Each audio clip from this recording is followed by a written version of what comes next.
ESPN seems to not have as much confidence in the Clemson offense over the next couple years. They snubbed them on their top 25 list. How do I feel? Is it disrespectful? I'll get into it next on the Locked On Clemson podcast. You are Locked On Clemson, your daily podcast on the Clemson Tigers. Part of the Locked On Podcast Network, your team every day.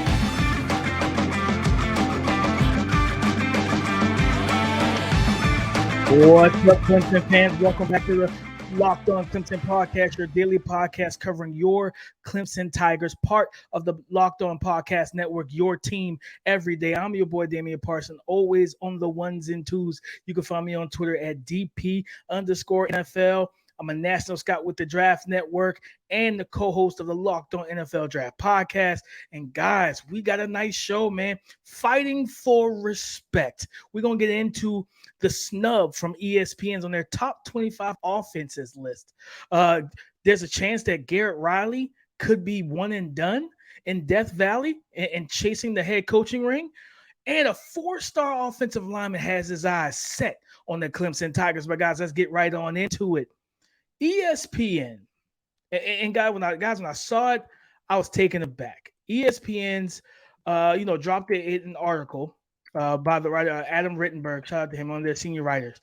Adam ranked the top 25. It was the top 25 future power rankings of offenses over the next 3 seasons: 2023, 2024, and 2025. And I'm going to give you the spoiler alert, guys. Clemson didn't make it, and it caught me off guard because I was actually quite shocked by it. Because when you think about, okay, well, Clemson, you would assume that Clemson, with a new, the whole situation with a new quarterback and what have you, you just assume that they'd be here, right? Like new offense, new QB. You're thinking, man, you know what? Things are looking up for the Clemson Tigers. Well, Adam didn't really feel that way, and I'm gonna read to you. I'm pulling up the quote now, guys. In his quote, because like I said, Clemson did not make the top 25. He said last year's results were better overall, but still not overly encouraging for a program that has thrived with the passing game. Per ESPN's Adam Rittenburg, there's some transition ahead as 2-year starter DJ Uyunglele transferred to Oregon State, and Clemson fired offensive coordinator Brandon Streeter before hiring TCU's Garrett Riley, the Broyles Award winner. Riley's task is to maximize Cade Klubnik, the decorated 2022 recruit who shined against North Carolina in the ACC championship before struggling in Clemson's Orange Bowl loss to Tennessee. Klubnik and Riley are both Texas natives and should click, especially as Riley implemented a quarterback-friendly system that helped TCU's Max Duggan become the Heisman Trophy runner-up last season. Now, don't get me wrong. I understand looking at the last couple years where DJU and having Brandon Streeter and the Tony Elliott, in house as the OCs, and just the offense not humming, right? Not when you go through a period of having, even going back to Taj Boyd, who was a baller. Shout out to Taj Boyd. Shout out to Taj, one of my favorite Clemson players of all time, Taj Boyd.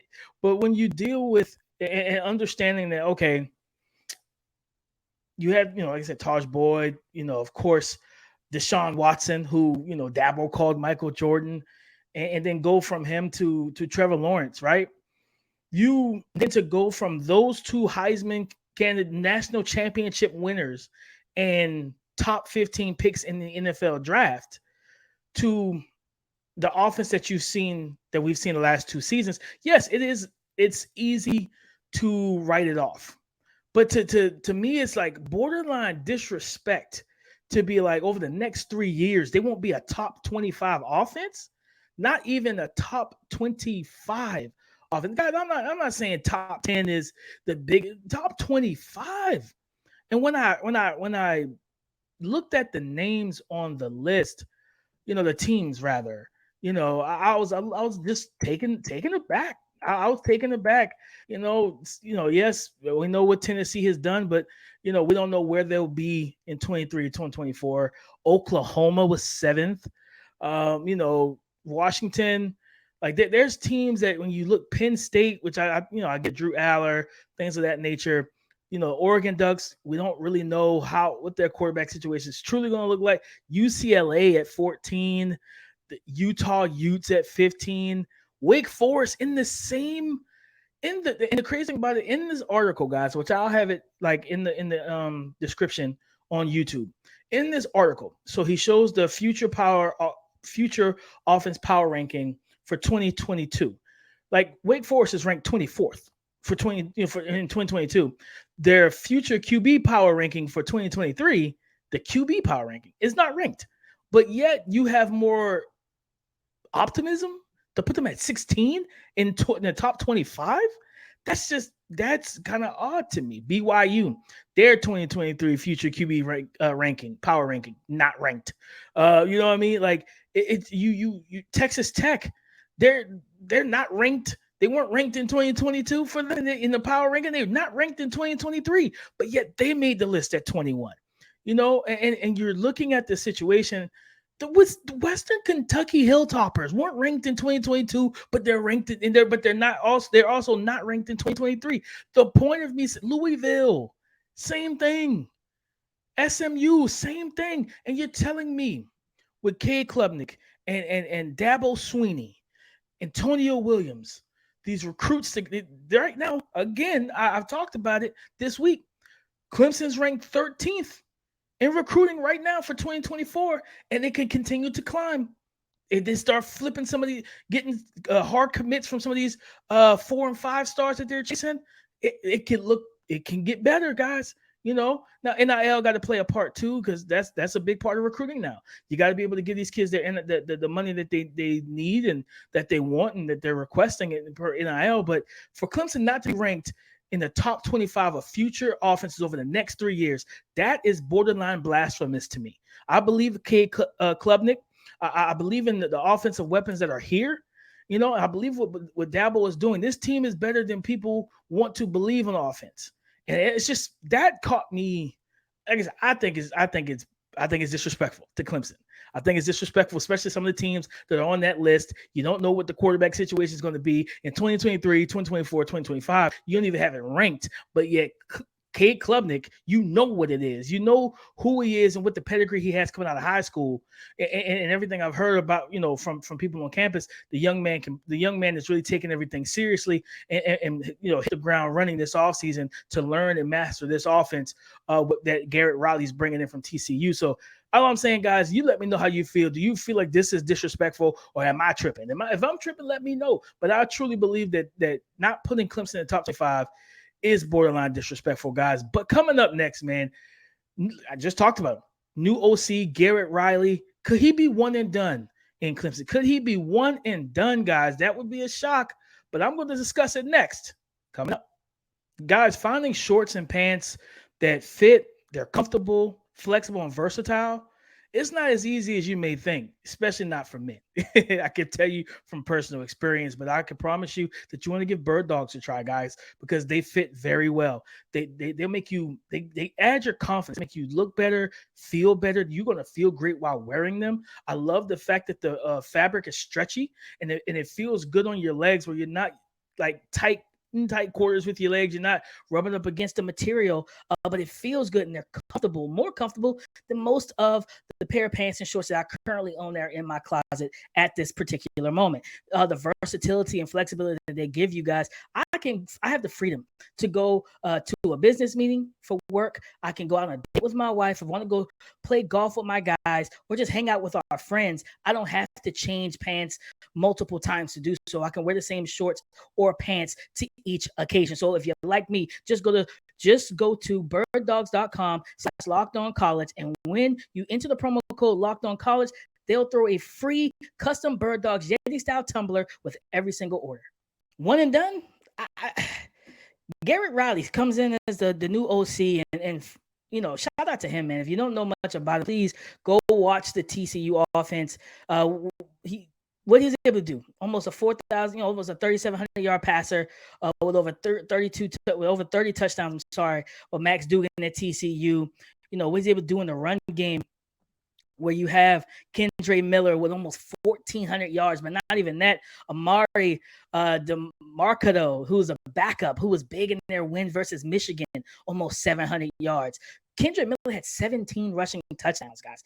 17. And a versatile running offense that Garrett Riley is going to bring. They ran almost like the zone, the disparity between zone and gap wasn't really that large. They ran a good mixture of both, but not even just that. Think about what he was able to do. Yes, I know who he had at receiver, big dog QJ Quentin Johnston, but 60 receptions, over 1,000 yards, 6 touchdowns, and he was just even hampered, by the receiving corps in general was hampered by just kind of mediocre to below average type of quarterback play. So you look at everything they were able to do, right? Like he did a great job with this offense last year for TCU, despite some of the deficiencies at QB. And he's stepping into a situation with a more well-rounded receiving core, a better, more talented quarterback, a deeper room of running backs, right? And a good offensive line. And I'm excited to see what he can do. But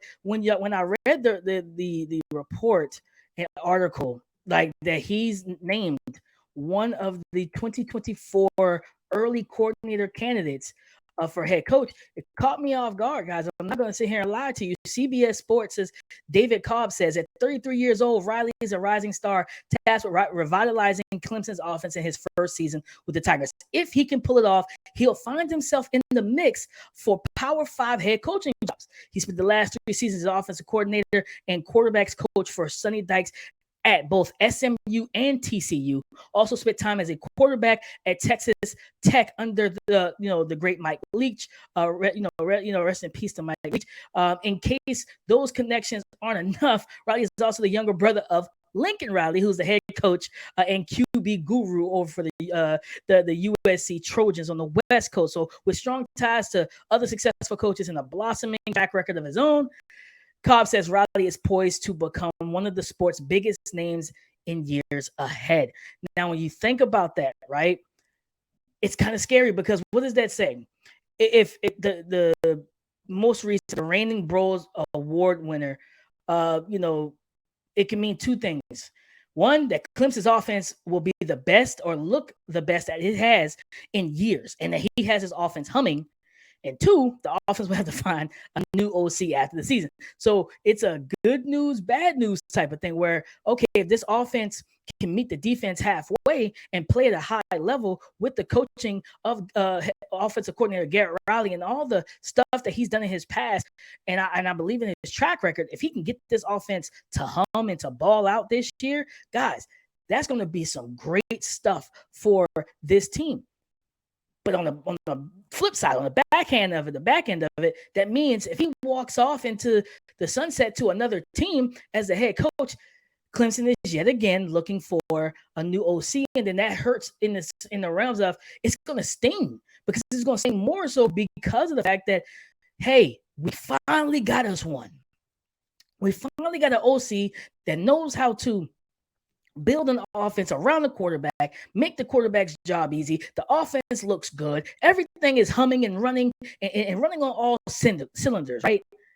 And now he's gone. And now we got to try and find another one. And don't get me wrong, there's a lot of young, innovative, offensive-minded coaches in college football at the high school level, especially too. You know what I mean? But at the same time, guys, it's just not easy to find one that's going to be able to come in, because it's different going to an SMU, no disrespect to SMU. It's different going to a Western Kentucky, no disrespect to them either, than going to Clemson, where the expectations are here. The expectations are ACC dominance. The expectations are national championship hopes and dreams, because we've been there, done that. So if that's the expectations, it's not easy to walk into this situation and think that you're going to just pump out. It's tough. It's a tough ask for any young offensive coordinator, but I believe in Garrett Riley. So yes, guys, it would be great to see. And I'm hoping so that Garrett Riley and Cade Klubnik can work together and create absolute magic in the ACC, as well as getting themselves to a college football playoffs with the and being the top 4, right? Like if you win the ACC, you don't lose a game, or maybe you lose one, whatever. And you know how at the end of the day, cachet, history, name, all of that plays a part. And I think after last year, we won't see too many TCUs where it's like, yeah, they've been teetering on losing all season, but they got a really good record. And, we want to give the underdog a chance. That's back-to-back seasons, back-to-back years. In the college football playoff, where we saw Cincinnati in 2021, the 2021 season, if I'm not mistaken. Cincinnati made it there, got whooped by Bama, and then, this past season, TCU getting to the college football playoffs. They beat Michigan and then got absolutely throttled by Georgia. So it's like, I don't know if the committee is going to roll in that direction, at least while we're still at the 4 teams before it transitions. What was it, 8 or 12 or whatever the number is that they changed it. They're changing it to what's starting in 2024. But nonetheless, I just don't foresee them giving that opportunity to another underdog. But so if Clemson does have a one-loss Clemson, but the record is good, the tape is good, Clemson's been a great team, but they lost a close game, I think Clemson still gets in the playoffs. So what does that mean? That means that Garrett Riley, right? He already has the last name Riley. His brother's on the West Coast. He has a lot of things in his corner for teams to come calling for him to offer him a bag and try to pull him from Clemson. So I'm just saying, guys, don't be shocked about it. But I want it. I want the offense to hum and to be in a prominent offense and for this team to be back in national spotlight yet again. I don't want to lose Garrett Riley after 1 year. Like, that's just a hard pill to swallow. That's going to sting. So I just don't want to see that, guys. But listen, man, hopefully Garrett Riley gets everything up to par, but he stays at least 1 more year. Let's stays at least 1 more year. Let's get some continuity there for Cade Klubnik, our young quarterback, so he doesn't have to go through another offensive change heading into his second year as a starter and his true junior year of college football. But guys, again, let's get into it. Talk about some recruiting and staying on the hot trails of the recruiting. We got a 4-star offensive lineman, really talented. He's building a relationship with Clemson, has his eyes on the Tigers. William Satterwhite, offensive lineman, 6'3", 290, 4-star recruit out of Akron, Ohio. Guys, he took an official visit to Clemson back in April. About a month ago, he left with an offer. They loved what they saw with this young man, especially in person. The tape is good, and I'll get into that in a second. But the visit is very important because you get to see who the young man is, see what this young kid has, where his mindset is, what his goals are, so forth and so on. And with a guy like Dabo Swinney, who is not easily, you're not going to easily impress Dabo, and for him to be impressed and that coaching staff and that recruiting staff to say, you know what, let's make sure he doesn't leave here without an offer. That says a lot, especially for a young man of his caliber in terms of what he brings onto the field, guys. And per his quote, we have a good relationship, per a quote that he said after the visit. We have a good relationship. We talk very often, says Satterfield. I feel my relationship in general has grown since I've gotten the offer and is going to continue to grow. Guys, this is big. And because from that quote alone, it sounds like this young man sounds like he's invested. Sounds like he's ready to go and that he's really got his eyes. I believe Clemson is in his top 4 schools that he's looking at right now. And that's big because if you're in that top 4, that means you can get into that top 3, top 2, and become the top school. So continuing, and then the fact that he says, in his own words, since the visit, the relationship has grown since he's gotten his offer. And here's the key part, it's going to continue to grow. So he's looking forward to continue to build this relationship with the school, with the recruiting staff, with the coaching staff. They got to keep them locked in, guys. Of course, especially during the season, bring them in to, during one of the games, have them on the sideline, give them the full treatment of a game day, a game week, so he can see what he's getting himself into and why he should be excited to run down that hill and touch the rock down in Death Valley. But when you talk about what I saw on tape from him, what's the best way to describe Satterwhite? Physical and mean. You talk about a guy that's going to bring an attitude change to an offensive line. He's playing at right tackle, but I'm not going to lie to you guys. I saw the footwork from this kid Dancing Bear, I think that's, the former NFL Network draft analyst and former Las Vegas Raiders GM Mike Mayock used to call those big boys that had great feet Dancing Bear. I see that with Satterwhite.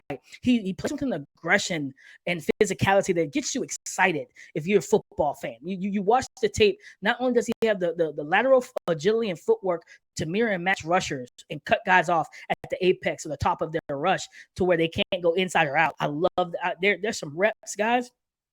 I'm a football enthusiast, and I love it, and to watch this young man be able to set outside on a steep, wide angle rusher, and then also sit down, anchor, shoot heavy hands, and stonewall with a lockout to where he can't work inside. It was chef's kiss. This young man is talented, guys, and he's 290 pounds, 6'3". Think about when he gets to 310, right? And he's still moving well. Powerful, all of that. He's got good arm length, be able to lock out and keep guys.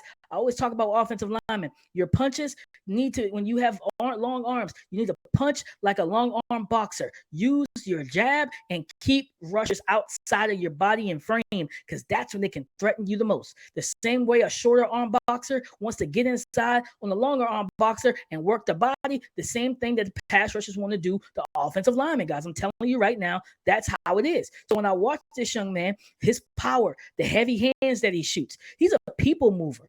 That, and he blocks until the whistle is blown. And I'm gonna tell you right now, I foresee a lot of pancakes in his future. Not the ones that you actually eat, but the ones he's going to create on the field in the run game. But not only in the run game, I see this young man being able to take guys for a ride, throw them out the club in pass protection. And for Cade Klubnik, who's more than likely going to be there, who's going to be your starting quarterback in 2024, this young man can come in, and like I said, potentially he may still be there in 2025, depending on how his career goes. If he wants to stay that senior year before going to the league, like having a young man like this, I think he could play early than expected. You know what I mean? So, guys, I'm just telling you right now that you want to get your eyes on, and I'm gonna keep my eyes on and keep my ear to the pavement to listen out for William Satterwhite and watch where he goes and the movements in recruiting, because this is a talented kid. And I absolutely love what I saw on film. Like I said, the physicality, the aggression, the everything. I loved it. I truly, truly loved it, guys, because it was a lot of fun to watch, because this young man's talented, and he's going to bring, like I said, at the end of the day, in the run game, the pass, in pass protection. And I'll say this, with his footwork, I wouldn't be surprised if he plays left tackle, because typically guys who are on the right side, it's usually like, okay, he doesn't have the foot quickness and agility to play on the left side. Oh, no, this big boy can play. I think he has all of that to play on the left side. So who knows? And for him, people, we don't typically see, like I said, just years away for draft for him. But, we don't typically see right tackles going high. It's always the left tackle that gets all the love. We saw the right tackle go top 10 this year in the NFL draft with Darnell Wright out of Tennessee going to the Chicago Bears. But not saying that this young man has to switch positions to be a high draft pick if he plays well. But if he's playing left tackle, he's going to get eyes a lot quicker than when he's playing right. He's going to be absolutely dominant at the right tackle spot. But he's at left tackle, and he's playing really good football. He is going to have the eyes of NFL personnel, scouts, coaches, you name it. He's going to have those eyes on him, guys. But listen, as always, man, I appreciate y'all for tapping in with me, family. You know how much I love y'all. Y'all are family. And as always, y'all, thank y'all for making Locked On NFL Draft your first listen today and every day, because not only are you family, we're Clemson family together. You are my everydayers. Go subscribe and follow for free on YouTube or wherever you listen to podcasts to get the latest episode as soon as it's available, guys. It's Happy Friday, man. Have a great weekend. Enjoy yourselves. Be safe. Tap back in with me on Monday. You know what I mean? So we can have more discussions and really get into more things, guys. Recruiting, rankings, whatever it is, I'm going to have it for you on Monday, guys. So in terms of Twitter, follow me, Damian Parson at DP_NFL. Come and join the conversation again on Monday on the Locked On Podcast Network. Your team every day. Go Tigers.